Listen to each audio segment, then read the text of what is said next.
नमस्कार, वाह क्या एनएफओ है में आपका स्वागत है। मैं हूं सुमित और भारतीय बाजारों के लिए जिस तरह से निवेशकों की पसंद बढ़ती चली जा रही है, निवेशकों का रुझान बढ़ता चला जा रहा है, वैसे ही उनके लिए सामने अलग अलग प्रोडक्ट्स के जो पूरी एक बूफे है वो भी बढ़ती चली जा रही है। नए नए प्रोडक्ट्स आ रहे हैं, इनोवेटिव प्रोडक्ट्स आ रहे हैं अलग अलग एएमसीज की तरफ से, और हम इसी श्रृंखला में बातचीत करते रहते हैं अलग अलग एएमसीज से, अलग अलग फंड्स को लेकर, अलग अलग एनएफओस को लेकर भी।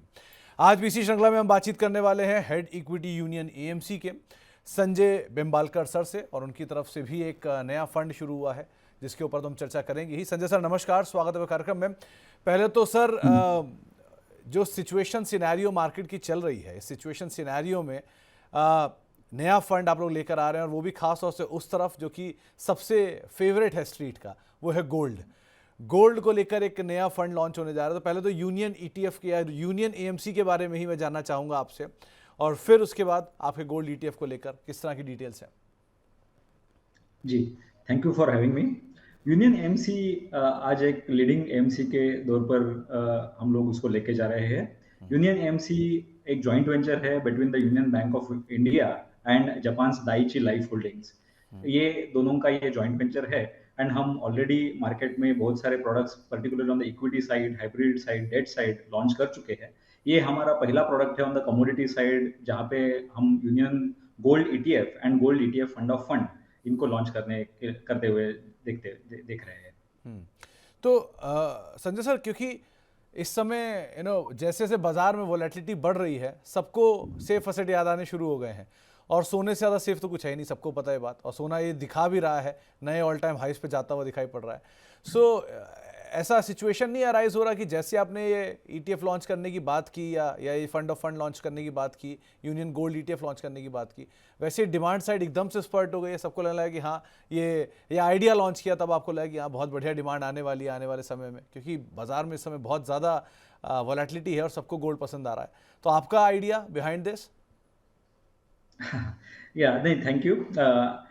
गोल्ड हमेशा की तरह, if you look eight long term, 25 साल का एनालिसिस करें तो हमें ऐसा दिखाई देता है कि 9 साल में गोल्ड ने आउट परफॉर्म करा है to the equity as well as debt part. Last 6 साल में particularly after COVID, if you look at 3 साल gold has outperform overall on Nifty on the equity side as well as on the debt side. So return जो है gold के, वो बहुत ही अच्छे तरीके से आए हुए हैं, पर्टिकुलरली लास्ट फ्यू इयर्स। हम गोल्ड का अंदाजा देखते हैं इंडिया में, तो गोल्ड इंडियन जो प्राइस है वो यूएस डॉलर गोल्ड की जो प्राइस है प्लस यूएस डॉलर आईएनआर का जो रेट है, उसका एक मिला जुला रिटर्न हमें गोल्ड के इंडियन मार्केट में मिलता है। एंड वो वही एक रीजन है जहां पे आपको दिखाई देगा in last few years gold ने बहुत अच्छे तरीके से उछाल दिया है।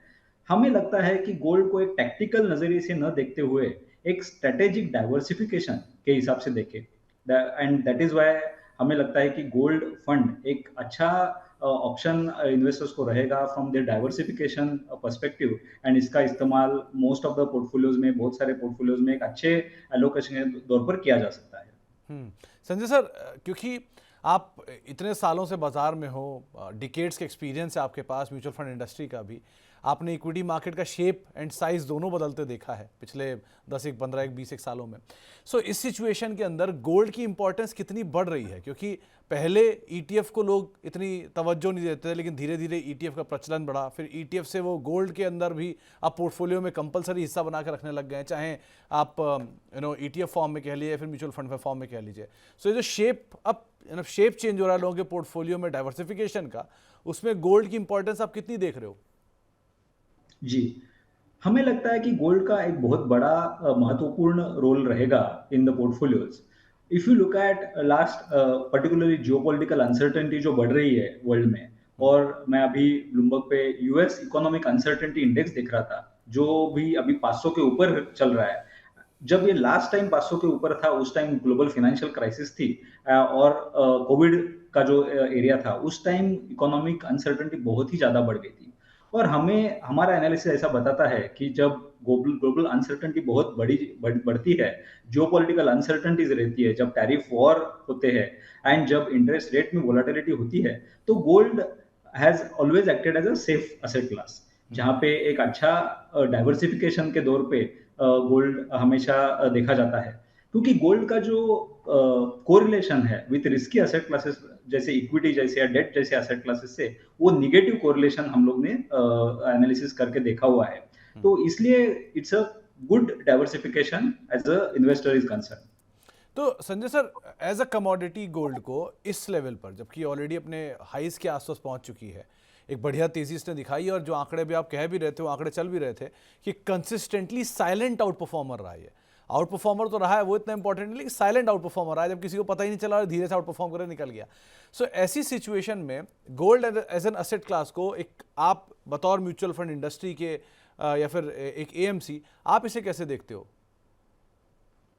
जी, गोल्ड के if you look eight globally, gold के 3 या 4 मेन यूसेजेस हैं। एक सम कभी-कभी गोल्ड कमोडिटी जैसा बिहेव करता है, कभी-कभी गोल्ड रिजर्व करेंसी या रिजर्व एसेट जैसे बिहेव करता है, कभी-कभी इन्वेस्टमेंट्स के तौर पर बिहेव करता है, कभी jewellery as a asset class behave करता है। तो आप देखेंगे बहुत सारे टाइम्स में जब जियोपॉलिटिकल अनसर्टेनिटी या टैरिफ वॉर्स ऐसा माहौल होता है, तब एक diversification and as a reserve asset, that is how gold has come out as a better asset at that those period of time. क्योंकि जो ये जो असेट है, ये स्कैसिटी असेट है, ये इफिशिएंसी असेट नहीं है। इफिशिएंसी असेट जो रहती है डेट जैसी या इक्विटी जैसी, जहाँ पे अंडरलाइन कैश फ्लो जो है उसके हिसाब से वो असेट का वैल्यूएशन आता है। Gold is a scarcity asset, जहाँ पे डिमांड सप्लाई बहुत ही टाइटली मैनेज है, क्योंकि गोल्ड का supply is not very high in the world. Last 2 साल हम डिमांड सप्लाई का एनालिसिस करें तो आपको ये दिखेगा कि 2010 से लेके 2021 तक गोल्ड का जो डिमांड था, वो almost very less demand was there from central banks. लेकिन 2 साल में ऑलमोस्ट 1000 टन के ऊपर का डिमांड हम लोग ने देखा है, जो सेंट्रल बैंक्स के पास से आ रहा है। क्योंकि जब यूएस ने जब चाइना के जो रिजर्व्स थे उनका जो इंपाउंड किए, उसके बाद सडनली रिजर्व बैंकों के साइड से जो डिमांड है वो एकदम ही बढ़ गया है। तो हमें लगता है कि जब ये माहौल अनसर्टेनिटी का है, जहाँ पे टैरिफ वॉर्स है, इंटरेस्ट रेट अनसर्टेनिटी हो रही है, तो हमें लगता है कि gold will be considered as a safe asset class. And ये सेफ असेट क्लास को नजर से देखते हुए हमें लगता है कि gold has a big runway to grow. Sir, दो फंड्स आप लोग लॉन्च कर रहे हो गोइंग फॉरवर्ड, जिसमें एक फंड जो है वो गोल्ड ईटीएफ है और दूसरी तरफ गोल्ड ईटीएफ फंडो फंड है। सो एक नए निवेशक के लिए जो आज आपको सुन रहा होगा, जो निवेश करने की इच्छा रख रहा होगा, उनको अगर आप इन दोनों में डिफरेंस बता पाए और वो किस तरह से इसका फ़ायदा उठा सकते हैं, कैसे उसको अपने पोर्टफोलियो के लिए वो कैसे सही समझे, इस पर आप क्या कहना चाहोगे? जी, ये दोनों जो फंड्स है वो दोनों पैसिव फंड्स है, जहाँ पे गोल्ड के रिटर्न्स को रेप्लिकेशन करने का ट्राई एंडिवर किया जाएगा। मैक्सिमम एलोकेशन यहाँ पे गोल्ड का ही रहेगा। Most pure gold, liquid gold will B part of both this funds. Gold ETF जो है वो शेयर मार्केट में लिस्ट होगा, जहाँ पे शेयर मार्केट शेयर जैसे लेते हैं उस हिसाब से उसका परचेस या सेल कर सकते हैं। गोल्ड फंड ऑफ फंड एक म्यूचुअल फंड यूनिट्स की तरह देखा जाएगा, जहाँ पे gold fund of funds ultimately gold ETF में ही इन्वेस्ट करेगा, यूनियन गोल्ड ईटीएफ में ही इन्वेस्ट करेगा। यहाँ पे टैक्सेशन में थोड़ा सा डिफरेंस है, जहाँ पे short term versus long term taxation जो है वहाँ पे थोड़ा सा एक डिफरेंस है, जहाँ पे गोल्ड ईटीएफ को लॉन्ग टर्म टैक्स 12 महीने के बाद लॉन्ग टर्म टैक्स में जाएगा, तो गोल्ड फंड ऑफ फंड्स को 24 मंथ्स का टाइम फ्रेम है before it goes into long term taxation. तो संजय सर, क्योंकि जो सिचुएशन है म्यूचुअल फंड इंडस्ट्री की, उसमें एक बहुत ड्रास्टिक चेंज आया है पिछले एक डिकेड के अंदर, तो ये पूरा ही बदलाव आ चुका है। और एक ज़माने में जो एफआईज मार्केट को ड्राइव करते थे, वो अब म्यूचुअल फंड और रिटेल सामने मिलकर ड्राइव कर रहे हैं मार्केट्स को। सो इस तरह का जो शेपअप हो रहा है, इस शेपअप में म्यूचुअल फंड इंडस्ट्री का क्या इंपॉर्टेंस, क्या रोल, कैसी भागीदारी आप देख रहे हो? म्यूचुअल फंड इंडस्ट्री मेरे हिसाब से एक बहुत ही इम्पोर्टेंट जैसा काम म्यूचुअल फंड इंडस्ट्री ने किया है। And undoubtedly mutual fund industry AMC side as well as distribution side, जहाँ पे हमारे डिस्ट्रीब्यूशन पार्टनर्स है, उन्होंने एक अच्छा इक्विटी पार्टिसिपेशन जो इन्वेस्टर्स को चाहिए उसका एक ऑप्शन दिया हुआ है। आप कोविड के टाइम से आज के टाइम तक लास्ट 5-6 ईयर्स का एक अंदाजा लेते हो, तो आपको दिखेगा कि equity participation is increase substantially. Even mutual fund portfolios have gone up almost 3-4x in terms of size as well as numbers. So एक अच्छा इन्वेस्टमेंट का ऑप्शन म्यूचुअल फंड इंडस्ट्री ने इन्वेस्टर्स को, निवेशकों को दिया है, जहां पे इट्स लिक्विड, जहां पे they can also participate in India growth story. तो हमें लगता है कि mutual fund industry and distribution, ये दोनों ने मिलके एक अच्छा ऑप्शन एंड अच्छा अपॉर्चुनिटी भारतीय निवेशकों के लिए दिया है to participating in India growth story. तो संजय सर, क्योंकि इंडिया की या जो म्यूचुअल फंड इंडस्ट्री का टोटल एयूएम है वो भी करीब करीब 70 लाख करोड़ के आसपास पहुंच गया, और इसमें ना केवल ये नंबर है बल्कि इसमें बहुत स्ट्रांग डाइवर्सिफिकेशन भी है। पहले हम एक लिमिटेड स्टेट की तरफ, एक शहर की तरफ होते थे, अब वो धीरे धीरे धीरे धीरे tier 2, tier 3, tier 4, tier 5 cities तक पहुंचता चला जा रहा है और बहुत अच्छे से फैल रहा है।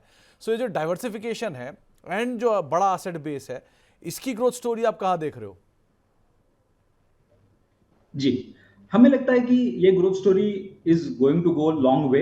हमें लगता है कि ये ग्रोथ स्टोरी चलती रहेगी, क्योंकि अभी तो इक्विटी पार्टिसिपेशन धीरे धीरे फॉलो हो रहा है, बढ़ रहा है। एंड जैसे जब भी 6 महीने पहले ही ये सब डिस्कशन हो रहा था कि ये इंडिया का डिकेड है, इंडिया के 20-25 साल is going to be very good Amritkaal for India.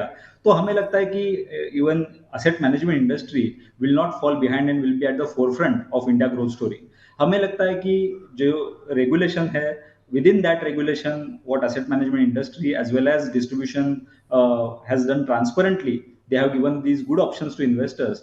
And investors ने भी इसका एक अच्छा फायदा उठाते हुए हमें दिख रहा है कि इन्वेस्टर्स ने भी इसको एक अच्छा रिप्लाई दिया है।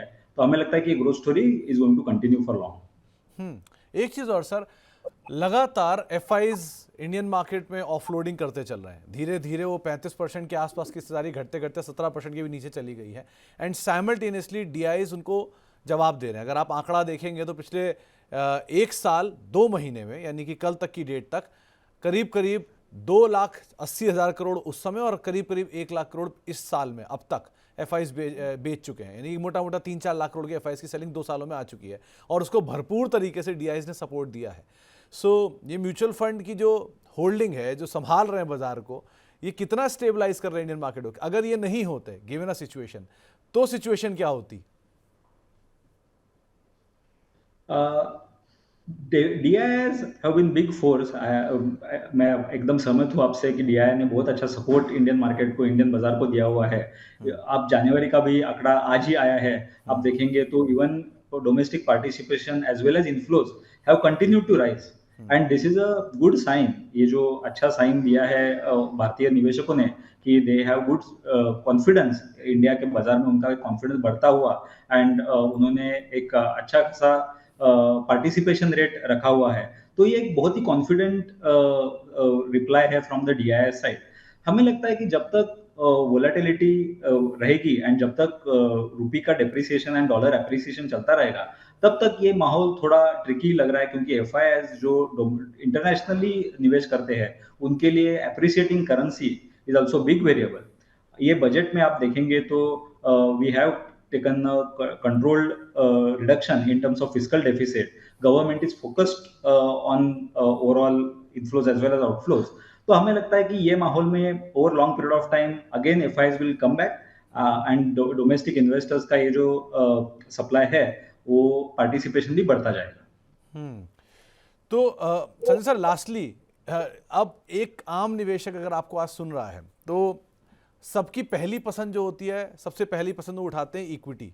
कोई भी नया निवेशक जब पहली पसंद उठाता है तो इक्विटी, और इक्विटी में भी वो ढूंढ लेता है कोई मिड कैप, कोई स्मॉल कैप, अगर बहुत कहीं किसी जानकार से राय मिल जाती है तो फ्लेक्सी कैप।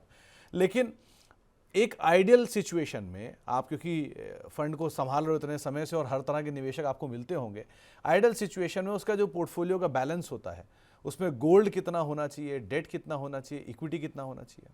फंड्स को छोड़ दीजिए, लेकिन डाइवर्सिफिकेशन कितना इंपॉर्टेंट है?